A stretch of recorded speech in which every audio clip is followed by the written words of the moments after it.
Seen as a whole, the U.S. housing market is definitely recovering, but there are parts of the population that are being left behind, namely minority groups. They were the hardest hit in 2007 during the housing crisis. Nitza Soledad Perez helps us find out why. After filing for bankruptcy due to the financial impact of her divorce, Regina Joyce, an employee of the Miami-Dade School Board, was unable to get a mortgage. Not even a 29-year tenure at the county school board could get her a loan at her credit union.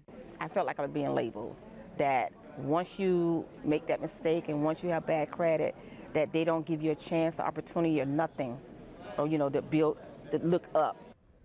But even minority groups with good credit face hardships when trying to buy a home. The city of Miami filed 3 separate suits against Wells Fargo, Bank of America, and Citigroup, claiming their lending practices violated the Federal Fair Housing Act. The city alleges that minority residents were routinely charged higher interest rates than white applicants, regardless of their credit history.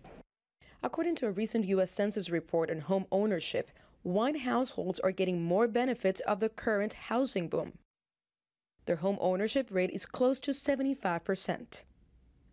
Black home ownership is about 43%, and for Hispanics, it's 46%. Though not all agree that the problem is about race. What is really happening now is there's an economic discrimination where you have a lot of buyers that are first-time home buyers that can't buy a house because they're competing with cash-rich buyers. On top of that, minorities face a new home mortgage landscape. Banks have made it tougher and costlier for risky borrowers to get mortgages. But for those that feel that they have been discriminated, either by their skin color or their credit history, or both, not all is lost.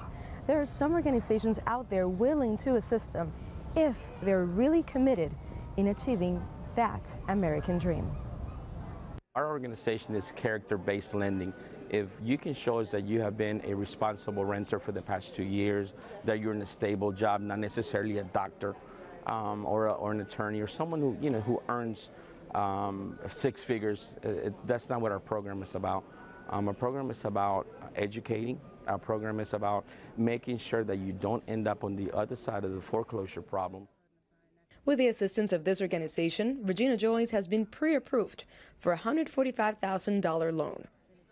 Despite the odds against her at 52, she might be able to fulfill the American dream.